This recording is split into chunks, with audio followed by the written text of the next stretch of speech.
बाबा धाम लाखों की तादाद में श्रद्धालु यहाँ आते हैं। वैद्यनाथ धाम में स्थित शिवलिंग भगवान शिव के 12 ज्योतिर्लिंगों में से एक है।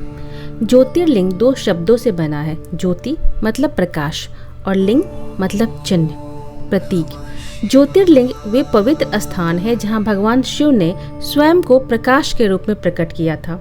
ये माना जाता है कि इन स्थलों पर पूजा करने से भक्तों को विशेष आशीर्वाद मिलता है और उनकी सभी मनोकामनाएं पूर्ण होती हैं। सावन का महीना भगवान शिव को समर्पित है। इस महीने में लाखों श्रद्धालु कांवड़ लेकर गंगा नदी से जल भरते हैं और इसे बाबा वैद्यनाथ धाम में शिवलिंग पर अर्पित करते हैं।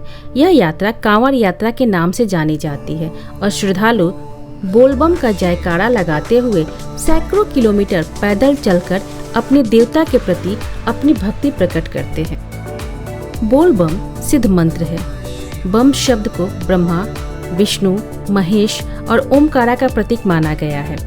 इस शब्द के जाप से भक्तों को एक नई ऊर्जा मिलती है। कहते हैं बाबा भोलेनाथ यहाँ आने वाले लोगों की सभी मनोकामनाएं पूरी करते हैं, इसलिए इस शिवलिंग को कामना लिंग भी कहते हैं। इस मंदिर की सबसे बड़ी विशेषता इस मंदिर के शिखर पर लगे पंचशूल हैं। इसके बारे में धार्मिक मान्यता है कि यह पंच विकार काम, क्रोध, मोह, लोभ और ईर्ष्या से व्यक्ति की रक्षा करता है। वैद्यनाथ मंदिर में लगे पंचशूल के दर्शन मात्र से ही व्यक्ति के सारे दुख दूर हो जाते हैं। मान्यता है कि त्रेता युग में लंकापति रावण ने लंका के चारों द्वार पर पंचशूल लगवाया था, क्योंकि इसके बारे में कहा जाता है कि जहाँ पर यह लगा होता है वहाँ इसका एक सुरक्षा कवच बन जाता है, जिसे कोई भेद नहीं सकता था। पंचशूल के सुरक्षा कवच को सिर्फ रावण को भेदना आता था। ऐसे में भगवान राम और उनकी सेना का लंका में प्रवेश करना मुश्किल था, लेकिन विभीषण ने जब इसका भेद बताया तभी भगवान राम और उनकी सेना लंका में प्रवेश कर सके। ये भी मान्यता है कि यहाँ देवी सती का हृदय गिरा था, जिस वजह से इसे शक्तिपीठ भी कहा जाता है। शक्तिपीठ और ज्योतिर्लिंग साथ होने की वजह से इस जगह की महिमा और बढ़ जाती है। इस जगह के बारे में कई कथाएं प्रचलित हैं। लंकापति रावण भगवान शिव का बहुत बड़ा भक्त था। उसने भगवान शिव को प्रसन्न करने के लिए कठोर तपस्या की। अपनी तपस्या के दौरान उसने अपनी भक्ति की परीक्षा देने के लिए अपने 9 सिरों की बलि दी। अंततः भगवान शिव उसकी भक्ति से प्रसन्न हुए और उसे वरदान देने के लिए प्रकट हुए। तब रावण ने भगवान शिव से अपने लंका में शिवलिंग स्थापित करने का वरदान मांगा।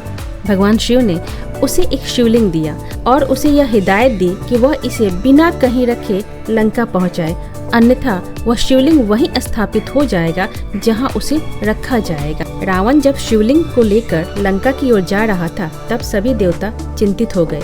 वे नहीं चाहते थे कि रावण की शक्ति बढ़े, इसलिए उन्होंने एक योजना बनाई।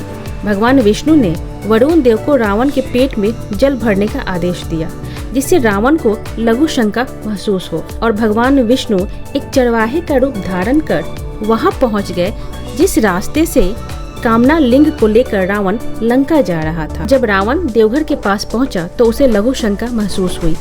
वहां उसने एक चरवाहे को देखा। उसने उस चरवाहे से शिवलिंग पकड़ने के लिए कहा और खुद लघु शंका करने चला गया। चरवाहे से शिवलिंग का भार सहा नहीं जा रहा था और उसने शिवलिंग को नीचे रख दिया और शिवलिंग वहां अस्थायी रूप से स्थापित हो गया। जब रावण ने देखा कि शिवलिंग वहां स्थापित हो गया तो उसने उसे उठाने की कोशिश की, लेकिन असफल रहा।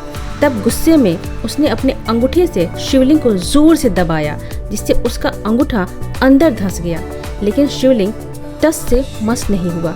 तब भगवान शिव वहां प्रकट हुए और रावण को अपनी बात याद दिलाई और कहा कि आज से मेरी पूजा अर्चना के बाद जो कोई अंगूठे से इस शिवलिंग को दबाएगा उसकी पूजा सफल होगी। तब से पूजा अर्चना के बाद शिवलिंग को अंगूठे से दबाने की परंपरा है। ऐसा माना जाता है कि ऐसा करने से भक्तों की मनोकामनाएं पूरी होती है।